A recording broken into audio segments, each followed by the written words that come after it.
So, a very good evening, ladies and gentlemen. A warm welcome to all the audience who have been here, the respected faculty members, the valued student, and the esteemed guests. I'm Sandeep Bansali, and it's my pleasure to host today's IRE topic. IRE talks on the topic that privileges the youth of our country. That's Startup Genesis, idea to MVP. Before we get into the topic, let me introduce you all about GIBS Business School Bangalore. GIBS is an exclusive business school based in Bangalore, promoted and driven by IIM alumni, offering top-tier business education. Currently, GIBS has two flagship programs, BBA from Bangalore University and an AICTE-approved PGDM program. These courses meticulously designed to equip students with the necessary skills and knowledge to thrive in the business world. Our curriculum blends theoretical learning with practical application and guided by experienced faculty as well as industry experts. The state-of-art facility, corporate partnerships, and a strong placement cell ensures the students are well prepared for their professional journeys. So let me introduce you all about the GIBS IRE Talks. GIBS IRE Talks is an initiative of GIBS Business School Bangalore dedicated to enhance student skills in innovation, research, and entrepreneurship. These talks provide a platform for students to interact with the industry leaders, successful entrepreneurs, and academic experts. The IRE framework encourages students to develop an innovative ideas, conduct a significant research, and embark on entrepreneurial journey. Through these engagements, students gain a valuable insights, build professional networks, and boost their confidence, preparing them to excel in their career as well as make an impactful contribution to the business world. And we are really happy that we have our keynote speaker, Mr. Akshay Kumar. Akshay sir, thank you so much for joining in. It's my honor and privilege to introduce you to all the audience today. And Mr. Akshay is the co-founder and CEO at Forteach. Mr. Akshay is a TEDx speaker, LinkedIn Top Voice, Young Entrepreneur of the Year 2022, startup mentor at various top institutions of the country, mentor at such as IIT Mumbai, IIT Bombay, the Institute of Industrial Development Incubator, the mentor at Expert Bells. He has also previously worked as a system engineer at Tata Consultancy Services. And I'm sure he has given a lot of guest lectures on entrepreneurship, startups, and early age entrepreneurship in many colleges such as IIT Delhi, IIT Mumbai, IIM Ranchi, Amity Global University, GL Bajaj, Greater Noida. I'm sure there are a lot of such institutions where I don't think any top institution, Mr. Akshay, has left it. So welcome, Akshay, sir. Thank you so much for joining in. It's a pleasure to have you today. Thank you so much. Thank you so much, Sandeep, sir. It was a wonderful and warm introduction, and I'm more than happy to start. So I think we are good to go, right? Yes, sir. We are good to go, sir. Thank you so much. One small announcement to all the audience. In case if you have any queries, anything, you can put it in the Q&A section. We will take it at the end of the session. All right. All right, great. So before we go ahead, just one thing. Is there any chat option I can have with these? We have the Q&A section open. So in case if there is anything, they can put it in the Q&A section. All right. So let's just have a small rapid fire round. I want to see how much are you aware with our startup ecosystem as of today. The questions would be relatively easy. Feel free to use Google, but the thing is that the person who answers first wins. All right. So which company is the latest addition to the unicorn list in India? Come on, guys. Feel free to use Google and let me know over on the chat, on the question answer section.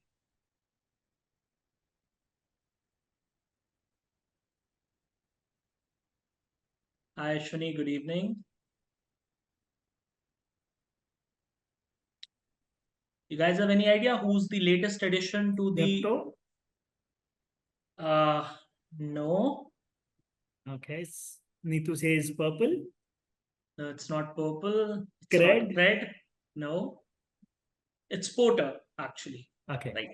In 2024, there have been 3 unicorns. The first one was Scrutin from Bhavesh Agarwal, founder of Ola. If you remember Crutim AI, it raised around $200 million for a valuation of $1 billion. All right, moving on. Okay, so who's the founder of Nykaa?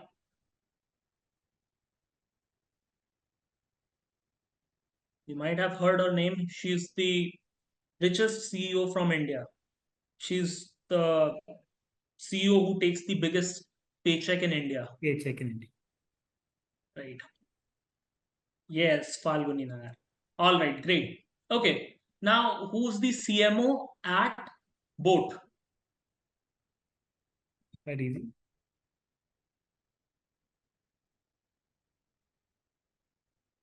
Who is the CMO at boat? Yes, Aman. Aman Gupta. All right, great. Okay, moving on. What was the name of Ashnir Grover's third startup?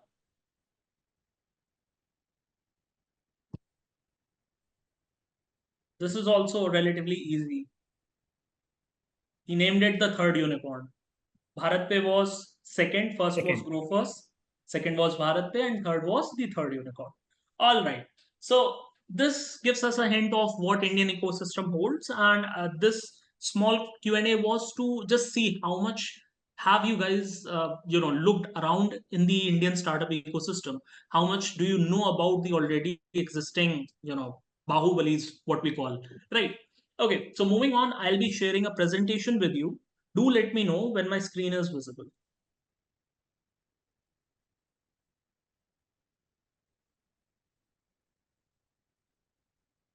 All right, great. Okay, so what exactly are we here to talk about? Startup Genesis. We are here to learn how we can transform ideas into thriving ventures using a very systematic approach. A lot of students who do not have any sort of work experience, a lot of professionals who are very limited to one field of experience, see a problem in a definite section but have no idea on how to go ahead and build that business. A lot of people who are interested in building startups have no idea where to start, what to do, how should I approach this problem, where can I find that idea, where can I find that one idea that can change my entire life, right? Now comes the question key, why do we need it in the first place, right? So let's just quickly move on to the next slide, which is the problem. So what exactly is the problem, and why do people today are looking to start more and more businesses? Why there are so many startups coming into the picture from India alone? So with the current recession at USA, Europe, graduates are facing great decline in the employment, right? A lot of my friends who have done MS, or some of them are currently doing MS in US also, they are also struggling a lot to find jobs. The reason is that there has been a serious decline in the number of opportunities available. Talent is growing at a fast pace. There are so many graduates that are coming graduating on a daily basis, on a yearly basis. So it has caused a lot of problem in terms of employment all across the world. However, India is an exception in a way, because compared to the other parts of the entire world, India can still manage things with cheap labor, right? We can find software engineers at 30,000 rupees per month salary as well, right? There are people who have been working at 22,000 as well, right? So the point is that this is something that has become unacceptable to a lot of people who have gone into the higher studies, who have done MS, who have done management jobs, and they are looking to build value, create value, either by working at a reputable company or by starting their own business. Now, why are they doing this? Because there are 4 or 5 problems that they have faced, during the entire course of their education, which is that there are very limited opening in the MNCs, and especially in your dream company like Amazon, Netflix, Apple, right? It hardly has 1,000, 2,000, 3,000 jobs per year, right? Even if you get selected there, then you have recently seen how many people Meta has recently laid off, right? So that chance is always there. Moving on, lack of good jobs that provide great CTCs and the desired job role. After you graduate, after you post-graduate, a lot of people, they think, okay, I want to go into marketing, but right now I'm getting a sales job, or I want to go into analytics, but right now I'm getting a marketing job. So I should take it and I'll later on switch to the analytics role. But that later on never comes. Why? Because you will get more responsibilities, you'll take loans, you'll have to buy a car, you'll have to buy presents for your parents, you have to buy your own house, and things go on and on. So when the responsibilities come, you cannot change your job profile, and that leads to a very high, you can say, very low satisfaction rate in a way, right? So that is one of the reasons why people are also moving towards startups. Finally, if you are thrown into a different career stream for the placements, the chances of returning back to your original field is very, very tough. It becomes tough because a lot of things come into the picture. Also, there is a lot of opportunities, but there's a lack of exposure there, right? You don't get the opportunity to learn. working in established companies like being a leaf of a big tree. Whereas working in a startup or starting your own business means that you are starting from root up to the top, right? So if you have lack of exposure, if you don't get to learn a lot of things, obviously you won't be able to change jobs that swiftly. You won't be able to increase your package as well. Now, all of this leads to the part, what is the solution for this, right? So the other option that people ideally are taking today, especially from institutes like IIT Bombay, BITS Plani, IIT Kanpur, IIT Kharagpur, even from good Delhi institutes like Delhi University colleges like SRCC, then there is Hindu college, then there are so many colleges there that are doing this now, promoting entrepreneurship. In fact, your college is doing that as well. That is the reason why we are giving this talk in the first place. So the reason for promoting entrepreneurship is because it gives you an opportunity to not only learn what can be done, but it also gives you an opportunity to impact the life of so many people. It gives you an opportunity to create jobs for other, at the same time ensuring that you are able to provide value by solving a problem that matters, right? And that is the reason why a lot of youth, especially who have done MBA or are currently pursuing MBA or PGDM, are moving towards the area of starting their own business, right? A lot of students who are doing BBA or other, bachelor degrees, they are moving into the founder office role to learn how businesses are made, and then they use that experience to start their own venture by after 3 4 years after acquiring enough experience, right? So this is the best time for people who want to start their own business or startup, right? Who are looking to work in startup for growth and money, who are looking to earn good chunk amount of money through side hustles by using creator economy as well. That is one of the ways, and who are looking to become a creator on platforms like LinkedIn or YouTube. Why this is the perfect time? Because creator economy is growing at a very fast pace. India has the third highest number of users, no, second highest number of internet users all across the world, right after China only. So think of it. You have a population of 144 crore, out of which around 90 crore plus people have access to internet. Right. So the content you create, the things that you can create, if you can create an internet platform, you have more than 90 crore people who are waiting there just to consume your content. Right. So that is the reason why creator economy is also on the boom, and it becomes a very good market for people like us to explore, right, where you can guide them. And this is the reason why TopMate has become a great thing over the past couple of years. If you would have noticed, some of you might be on TopMate providing your own, let's say expertise at some fee, trying to help students who are trying to get into MBA or PGDM or different roles as well, right? Now comes the question, how to start my own business or startup. So there are 4 5 steps for this that we'll be discussing. Okay, the first thing is how to find your idea and how to validate it. Second would be how to create your MVP using no code tools. Third would be how to get your first 100 customers and get reviews. Fourth would be how to hit the product market fit. Fifth would be apply for grants, schemes, and more. And sixth would be raise your first round of funding. However, today we are going to learn only up to the point of product market fit or launching our first MVP, right? 100 customers, I will give you tips, but we are not going to focus on that today. Majorly, it's about converting your idea into a business by using no code tools and taking it up to a step where you can find your first 100 customers, right? So, moving on, this is about me. They have already discussed. Now, the session is for 3 4 people. The first one, the people who want to start their own business, people who want to do side hustle and earn some money to support their parents, to support their own education, people who want to work in startup or venture capital firms, or people who want to work in top tier consultancy firms like Bain, McKinsey, BCG, or other companies like EY, Deloitte as well, Big Four as well. Right. So moving on, let's just start and understand why you should start up and why you should not start up. So you should only start your own business or your startup if you're trying to solve a problem, if you want financial and work freedom, if new challenges excite you, if you love new things in life, if you want to explore more, and five, if you're passionate about something and you want to create an impact in the life of other people.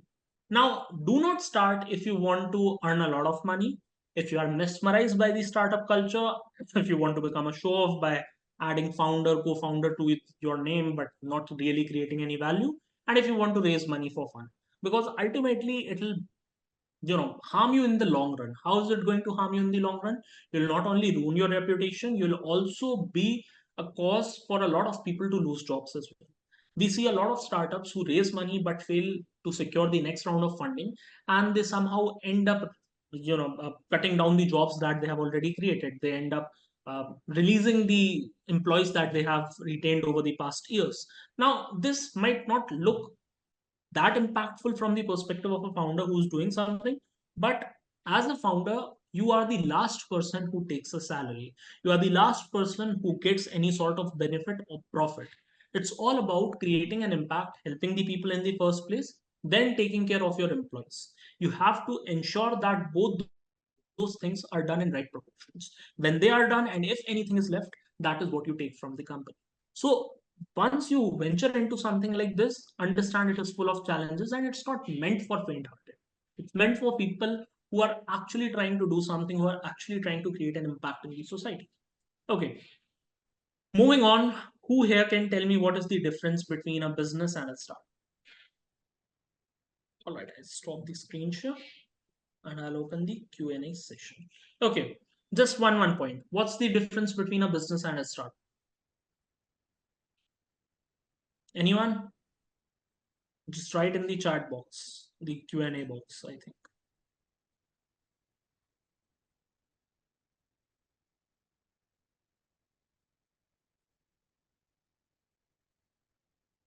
No one? All right, no issues. I'll share the screen and I'll continue on the. Okay, so we were here.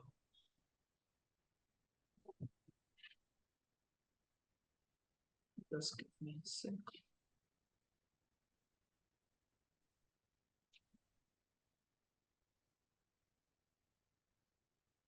All right. So what's the difference between a business and a startup? A conventional store or a general store can be a business, right? Anyone who's sitting at a shop selling something, making profit out of it, can be considered a business. But would that be considered a startup? No. The reason is that startup are those bodies, those entities that solve a very specific problem, and they solve it at a global stage that can be scaled.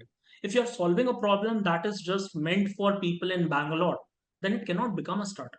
If it is a problem that you're trying to solve for people who are sitting not only in Bangalore but in Delhi, Kolkata, San Francisco, probably Berlin as well, right? Then it becomes a startup. So there is a scale that factors that weighs very heavily. That is a very important factor in terms of defining a startup. Whereas a business is something that can be done to generate profits. However, you see a lot of people complaining over on platforms like LinkedIn, newspapers, and a lot of places where they say, okay, what's the point of having so many sharks on a platform on Shark Tank India who do not have their own business and profits? The difference between a business and a startup is that a startup focuses on expansion over profitability. You come up with a technology or an innovation that is very, very new to the system. So rather than making profit out of it, your focus is that you become the first priority of all the audience across the world, and you become their major channel for them to, utilize that to get ever what they want. So for example, let's say Zomato is the case in this context, right? So Zomato, what did they do? They focused on becoming the number one player for the food delivery system. They spent a lot of money. They did not become profitable early on, and they spent a lot of money to become a platform that habitualizes us by ordering foods online, right? And we became habitualized by doing that. Now today it has become somehow, you can say, in a way profitable, right? Especially after acquiring Blinkit. So the point is that their aim is expansion over profitability. They do not want to become profitable in the first place because they want to acquire the major chunk of the audience or major chunk of the target market that they are targeting in the first place. So recent study says that Zomato has 57% of the market share in the food delivery system. And the rest of them include Swiggy, Food Panda, Food Panda is no more, Uber Eats, Magic Pin, etc. Right. So the point is that ki Zomato focused only on India and they have become a great business, right? So a business, any conventional business, it's made with an approach to make profits of it, right? Startups are made with an approach to solve a problem at scale. You're solving a very specific problem, but at scale. Now, some major examples of startup would be Boat, Zomato, Ola, Byju's, whereas business would be Tata Steels, Infosys, right? Dell. So you understand the difference between both the companies, right? They are not considered startup because they are not a startup. While these companies are considered as startup because they are solving one problem. If you talk about Tata, they have almost industries in all the fields, right? Be it Tata Namak, be it Tata Steels, be it TCS, all the industries. So they generally categorize themselves as the industrialists, right? Industrialists. And Jamshedji Tata ji was the founding member of Tata, the entire Tata society, right? All right. So let's move on to the next slide here. Finding the idea. Now, the question is, how do you find the perfect idea for your business? In India, with a population of 144 crore and with the people who have the mindset of giving advices for no reasons, ideas are dime a dozen here, right? So they are not worth anything because everyone can tell you how to do something. In fact, if Virat Kohli got out on zero, so a lot of people will tell him how to bat. He should not have played a straight drive. He should not have, tried a pull shot. So that's how India is in general, right? So therefore, if you think that your idea is something that is very unique and no one has tried it, then remember that you are wrong. Every idea that you think has been tried or tested by someone somewhere, right? And maybe it did not work out for them, but it might work out for you. So it's all about execution. But before we get to the part of execution, we should still be able to find an idea that resonates with our skills, with our principles, and with what we want in life. Now, how do we identify that? The first thing is that you have to ask you some questions, the answers of which will help you to pinpoint which idea or which sector should I focus on. The first question would be, which sector interests me the most? Now, once you identify, okay, now I want to start up, but I have no idea where to go. But there are certain sectors that really interest me. I'm really into education. I'm really into, finding hostels and everything. I'm really into finding very good food outlets. I'm very good content creator. I have friend circle who are very good creators and I help them with their content. I'm a very good designer. So these are the first point where you identify which sector is the one that excites you the most. So you have to identify top three and then you have to prioritize it. Okay, this would be the first, this would be second, this would be third. Moving on, do I have any sort of experience in that sector? Once you identify those three sectors, you have to ask yourself, okay, do you have any sort of experience in that sector? Like, for example, when I started my first company under the name of EduWith Academy, where we used to teach coding and robotics, so I thought to myself, okay, education is a sector that I already know because I've been studying for past 20 years. That's not a valid experience, right? That is one of the mistakes that I committed when I started. Experience matters when you see it from a bird point of view. Bird point of view means where you can see all the variables that are involved in the picture, where you can see what is going to happen through teachers, what is going to happen through the management, operation team, customer management team, your collaboration team, partnership team, and the students, right? So when you are able to see all those variables, that is when you can say ki you have some experience in that sector and you have identified a problem. Now, in case you have some experience in that sector, great.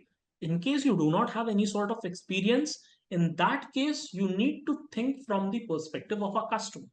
Now, what kind of question would a customer ask ideally, or as a business owner, what kind of questions would you want to ask your customer? What kind of problem can I solve to make their life easier? Right? What can I do to make my life easier related to this sector? For example, let's say if education is one of the sector that you take on.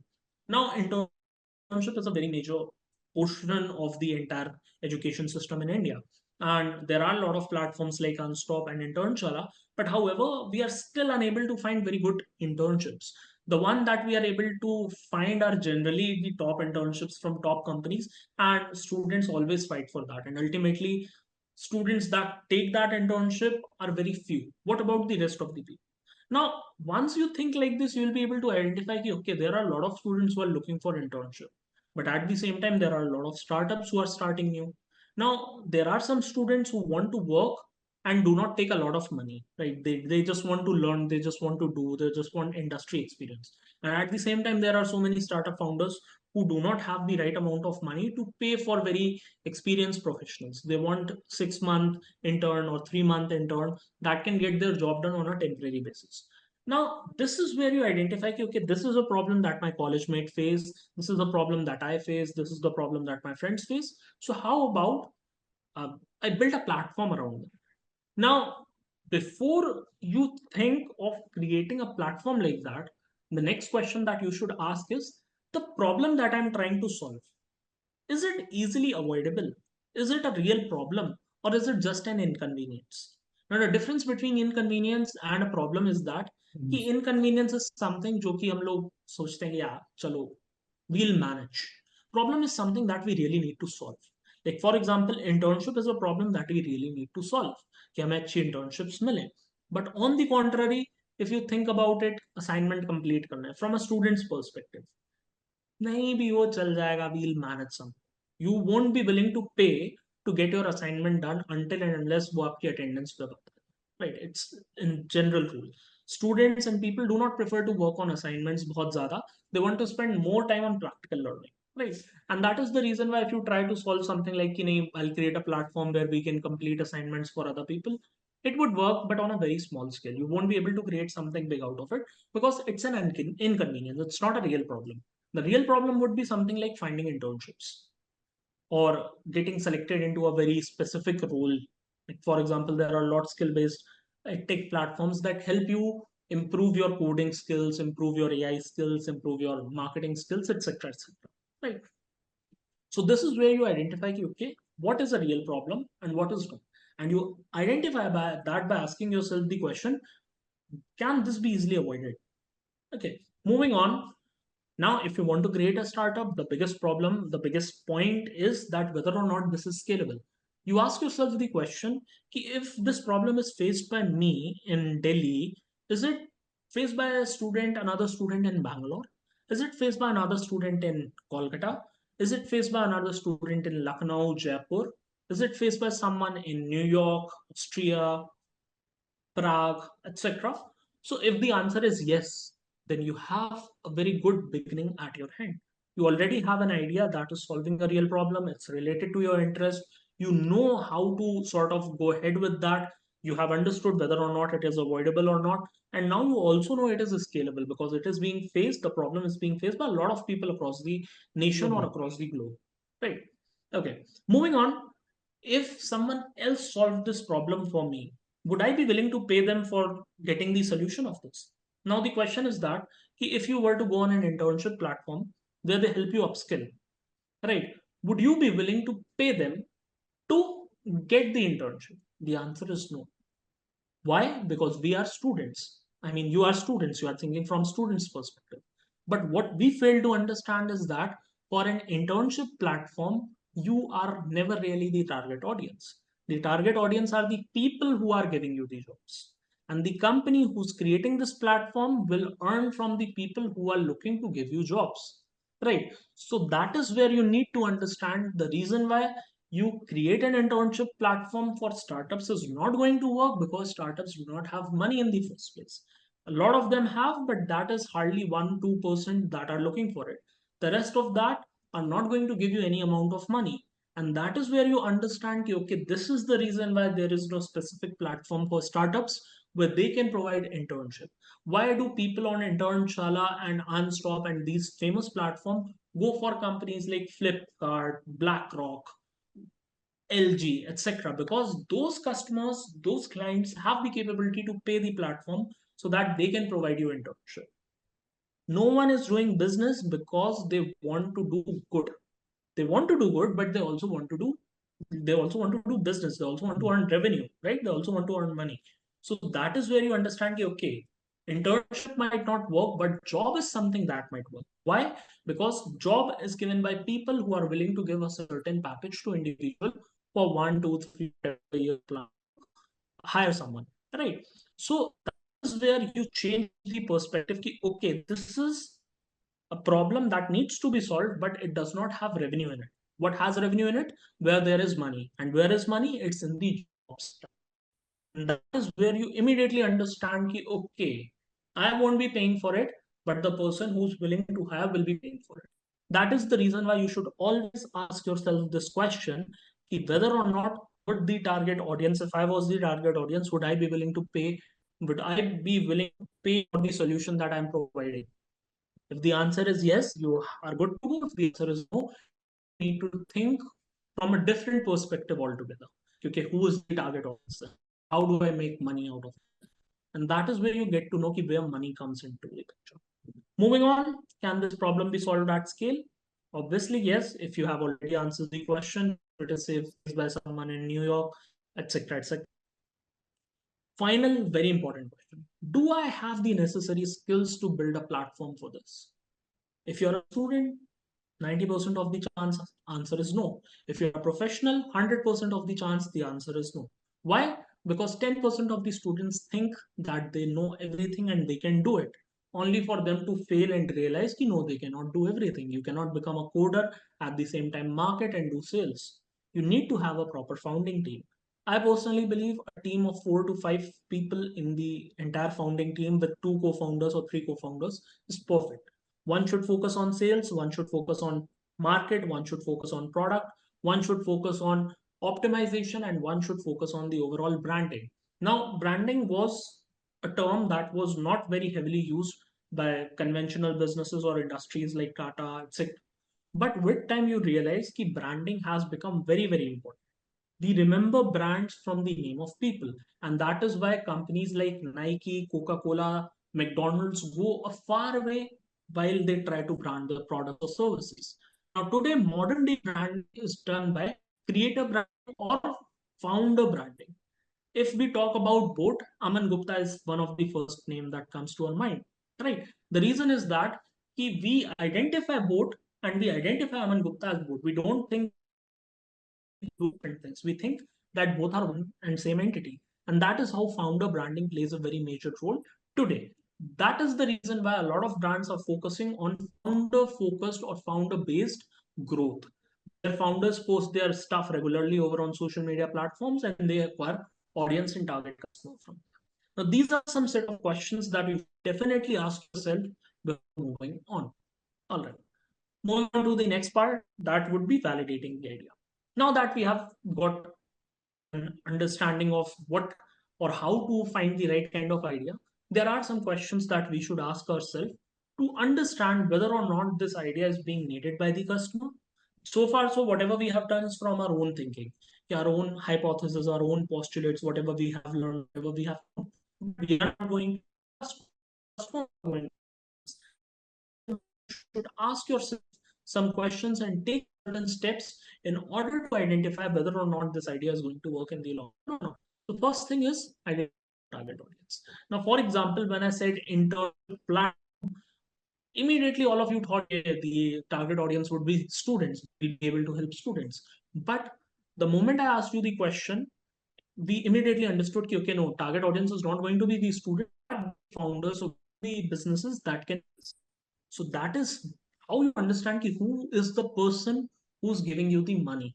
The person who's giving you the money is the target audience, not the other way. You can do a lot of good business, you can create a very good social platform, help a lot of people, but you won't be able to earn any penny until you find something or someone from whom you can get the money or get the revenues to get your business started. Moving on, once you have identified key who your target audience is going to be, you reach out to them, you take their interviews, and you ask them some questions. Right now, what kind of questions you are supposed to ask them? You create a hypothesis or postulates ki, okay, there are so many job platforms, but still people are unable to find good jobs. Now you go to the students and ask कि भाई तुम्हें अच्छा job क्यों नहीं मिल रहा? They'll give you some answers. You go to the recruiters and you ask them कि आपको अच्छे candidates क्यों नहीं मिल रहे? They'll give you some set of answers and you'll find the results very shocking. For example, a recruiter will say that there are 6,000 applications. I'm unable to check all of them. what LinkedIn suggests me, what XYZ suggests me, I go ahead and choose that, and I go with that. And somehow within those 6,000 applications, might be application of you who has great experience but are unable to represent your thoughts in a very coherent manner, or your resume is not ATS friendly. So on the contrary, if you ask student will say, I have great experience, I created a very good resume, but even then I'm not shortlisted. So the point is that you'll be able to identify a lot of problems that are existing in the ecosystem. And that is why we call them pain points and not problems. You solve one problem that has multiple pain points. So for example, in this example that we are doing, we are solving the problem of recruiters to find the right candidates who are skilled. And on the contrary, we are helping students to get jobs from reputed companies, right? And how do we do that? We understand the pain points. The already existing platforms like LinkedIn, Naukri.com, IIM jobs, etc., etc. They have their own USP, but there might be something that they're missing. That is why these recruiters are looking for new platform. You identify pain points, you understand, and you try to solve one of that pain point that matters the most to the recruiter. And from there, you will give the birth to the US platform. Whenever you are doing that, make sure that whatever you are doing is not copyable, right? It's not easily copied. It's something that can be defended, right? You can have an IP, right? It's intellectual property. You can create a platform that is based on AI. You can create a complex system that goes in back end and only the people who are doing work on the front end. So there are multiple ways of doing it. Right? You have to be a little bit mysterious in that regard. Moving on, you need to create a survey from whenever you have understood okay, these are the pain points, you create a proper survey where there would be idea validation, market validation, solution validation. Now problem validation would be like idea validation or problem validation would be where you ask them ki among these 10 pain points, which pain point matters the most to you, and they'll answer 2 3 out of that. Then you ask them which pain point you have faced throughout your journey, and they'll take that which you have faced. Around that, you'll also ask them their age, you'll also ask their demographics, you'll also ask them their region and everything.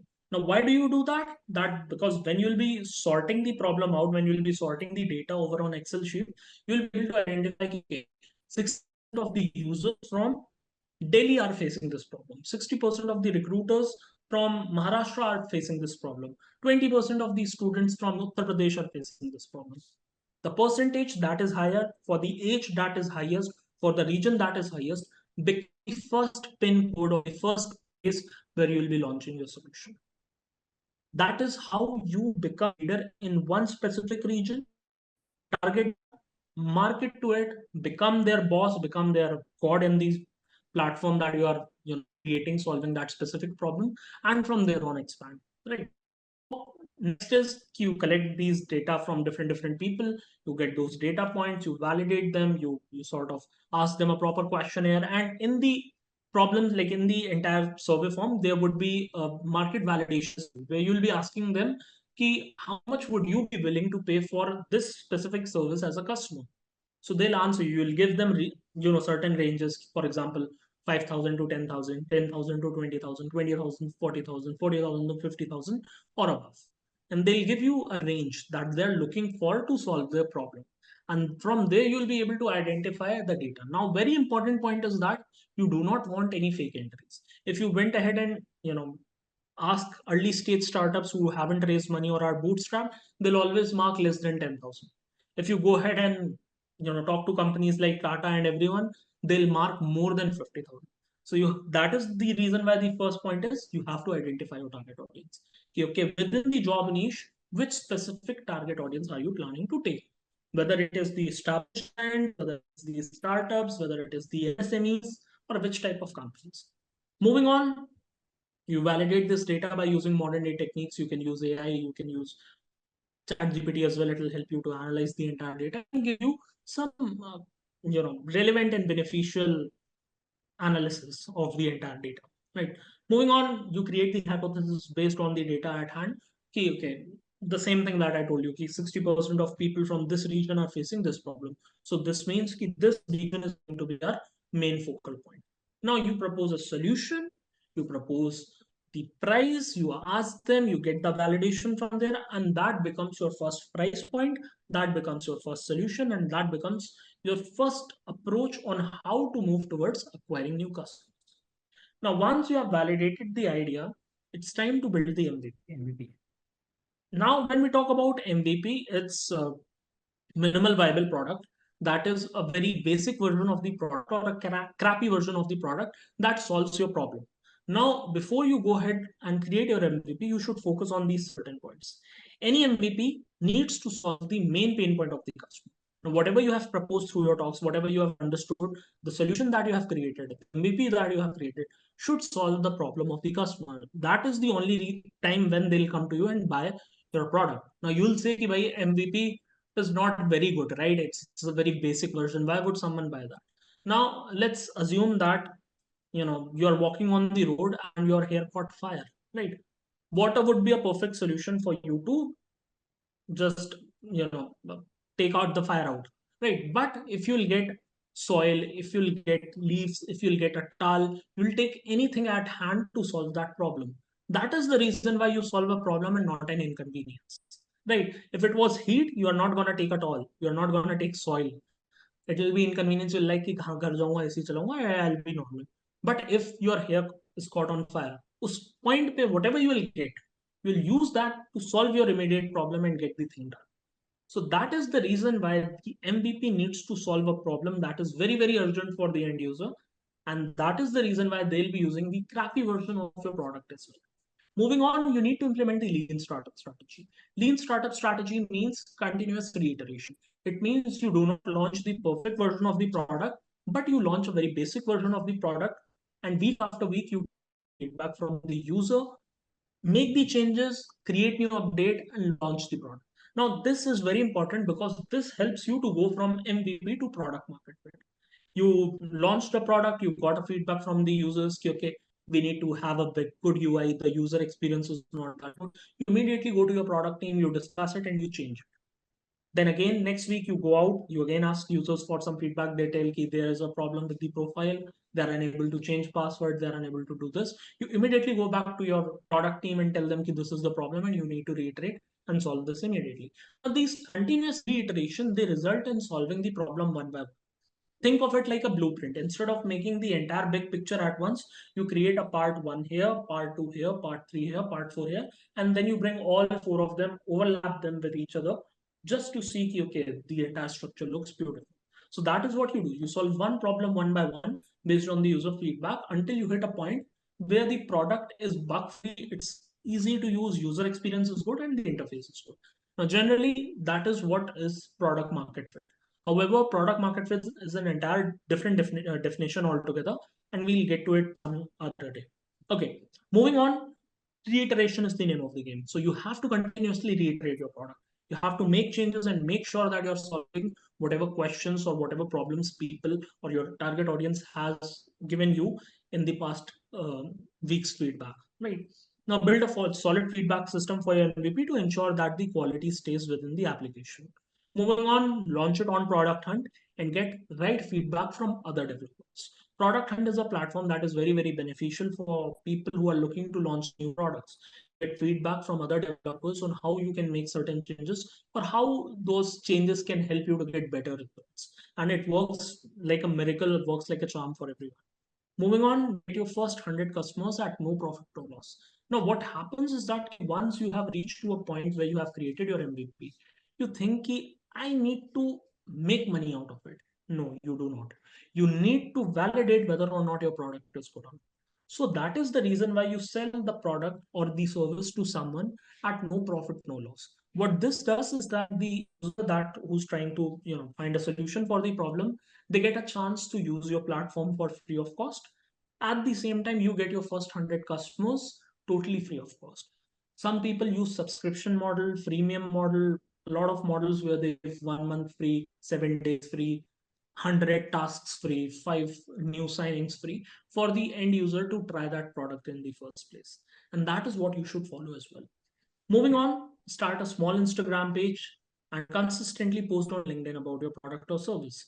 People often go ahead and understand founders' perspective more story behind the product more from a founder's eye rather than just going on product hunt and finding it organically. Once you listen to, okay, this person had to face so many problems and then they, came with this solution and now they're trying to do this. And I also have this problem. So let's try it out. It won't be a problem for me to do that. On the contrary, if you see an ad on Instagram, it will be like, "Arey, aise to karo." But I'll try this. So that is the reason why you should have an organic approach from a personal storytelling point of view, right? Finally, get some reviews and feedbacks from users and display it under testimonial. When people say that your product is good, other people believe it. So it's simple as that. You need to make people believe by asking your current users and your previous users to give you feedback and reviews. You use it, you show it to your audience, and it works like a charm. Biggest example of this would be Ditto Insurance. All right. So, some very important question that people have who want to start their businesses. Do I need to register a company to start a business? The answer is no, you do not. You need to start with an idea, get to a product, get the basics done, and post that once you have done enough, then you need to register a company, and especially you can go ahead with proprietorship as well. The difference between a proprietorship and a private limited company is that your proprietorship is an extension of an individual, whereas private limited company is a different entity altogether. For example, as a proprietor, if you took a loan of 20 lakh rupees and you are unable to pay it, then the bank has the capability or the authority to sell your personal belongings like your house, your car, your other personal belongings to get the money back. However, if that's the case with the private limited company, it does not happen, right? So private limited company is completely private and it's a different entity altogether. Now, next thing is that how to pay taxes for a company. Do I need a CA? Now, you don't need to do everything yourself. You should hire a CA, and if you want to build a company, you'll have to hire a CA as well. And once you'll do that, he'll obviously help you to pay taxes, file your ITR, and everything on time. So it's their job to get it sorted, but obviously, you should be trustworthy person in the first place. Try to find someone within the personal contact, and I'm sure you'll be able to. Moving on, are there any grants or funds that government offers us? Just give me a sec, okay?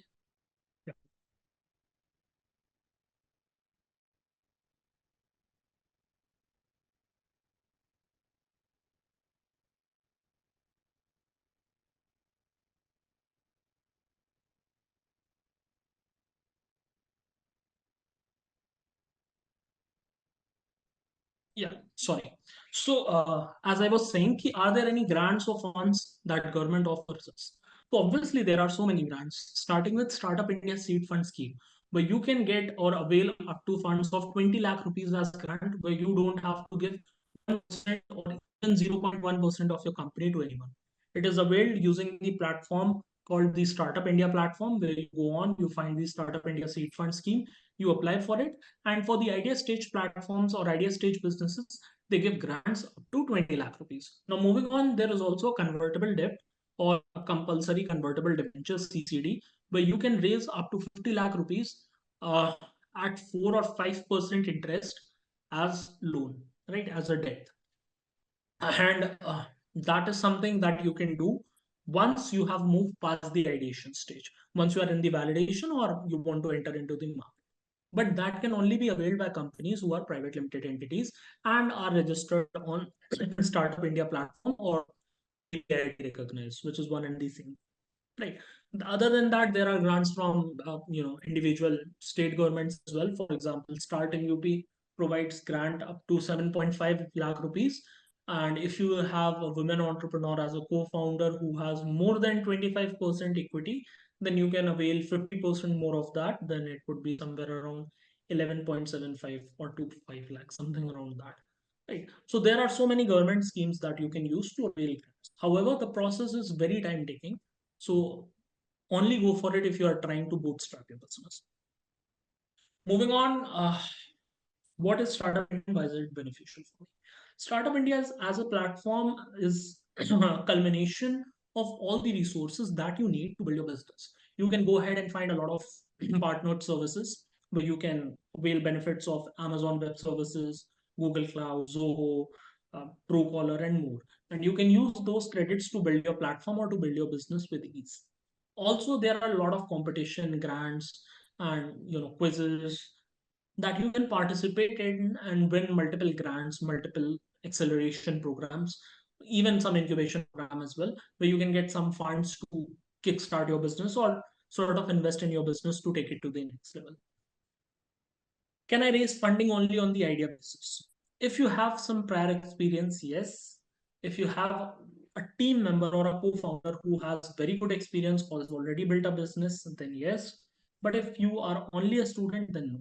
You have to have some validation, you have to have some traction. So traction means ki early users, early signs of profitability, early signs of growth, ki immediately within 3 months आपका user base month on month 20-30% से बढ़ रहा है or let's say 100% से grow कर गया in the past quarter, right? So these kind of things are a good sign for VC कि okay, yeah, this business is investable and yeah, on a early stage basis. Early stage basis is not equal to idea basis. Never try to raise on idea basis because even if your idea is very good, you won't get enough funds for enough equity. Like for example, they'll take 10% to provide you 50 lakh rupees. Whereas if you have done some work, if you have built some traction, you have created some value out of it, in that case, you will get somewhere around, let's say, 4-5 CR for the same percentage, depending upon the idea and the group, right?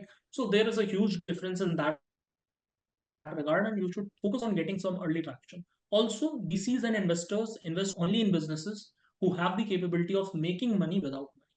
The sign of a true entrepreneur is that you have the ability to make money without money. Because if you can do magic without having anything on hand, then you can do wonders if given an opportunity and resources. All right. Is the IIT IIM rumor true about the startup ecosystem? Yes, it's definitely true. Why is it true? Because if I was an investor and if I were to invest in a tier 3 college student or an IIT Bombay student, then I'll invest in IIT It would Bombay. be a preference. Right. The reason behind that is not because IIT Bombay student is more better than the tier 3 student. No. It's because the alumni of the IIT Bombay students are already founders. If or she has a problem, he can reach out to his or her seniors to ask for advice. He has a college that has one of the world's best incubator, one of the world's best entrepreneurship cell, one of the world's best accelerator. He can reach out to them and get those resources. I'm not investing in the student, but in the surrounding of the student. So, to put it in simple terms, I'd rather invest in a car whose parts are easily available compared to a car whose parts are barely available, right? So, that is the reason why investors and other people have a little bit bias towards IIT and I.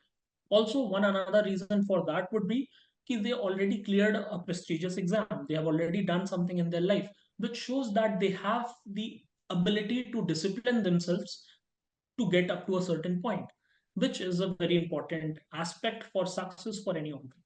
Right. So this is the reason why people generally believe that yeah, if someone is from IIT or IIM, then they have a very good circle, they have a very good startup ecosystem behind them, they have very good values, they have a very good you can say alumni batch who are already sitting in places like McKinsey, Bain, BCG, are already founders of companies like Ola, Uber, etc. Not Uber exactly, Ola, Zomato, etc. Right? So that is the reason why people or investors they generally believe that okay, IIT and IIMs are much better in that. Which, in my opinion, is also biased, but it is correct. We live in a practical world. It's not an ideal world. Right. Moving on, I don't know what to do or how to proceed. What should I do next? So, if you don't know what to do or what you should do after completing these steps, what I personally believe is talk to your customers. Ask your customers, what should I do? What kind of support do you need next? Go back to the last place that was a iteration. Reiteration is the name of the game. You take the feedback, you make changes, and that's all you need to do. Your customer is going to be your biggest investor. I know a certain founder who has uh, built his business to $3 million annual recurring revenue. $3 million would be somewhere around 24-25 crore revenue per year, right? Without raising a single penny from any of the investors. So the point is that there are already companies like, Zoho, company like Zerodha, who have built $1 billion business without raising a single penny. So bootstrapping is also very good, right? So I think that would be it. Now I'd be open to questions. So we'll move ahead with the questions. Since short of time, we'll take probably one or two questions. So first of all, Shifa says webinar is going well. Thank you so much for the session like this. My question is, what is your strategy for rapid iteration and improvement of MVP? All right. So when we talk about rapid iteration and improvement of MP, the first thing is you have to have a solid feedback system. You need to understand what your users need in the first place and what do they want. And you can only identify that by asking them continuous questions, not just with one customer, but with multiple users. For example, if you have 100 users, you ask 10 of them for a specific problem, what is your feedback? Out of those 10 people, they 5 of them answer the same question and give you the same problem.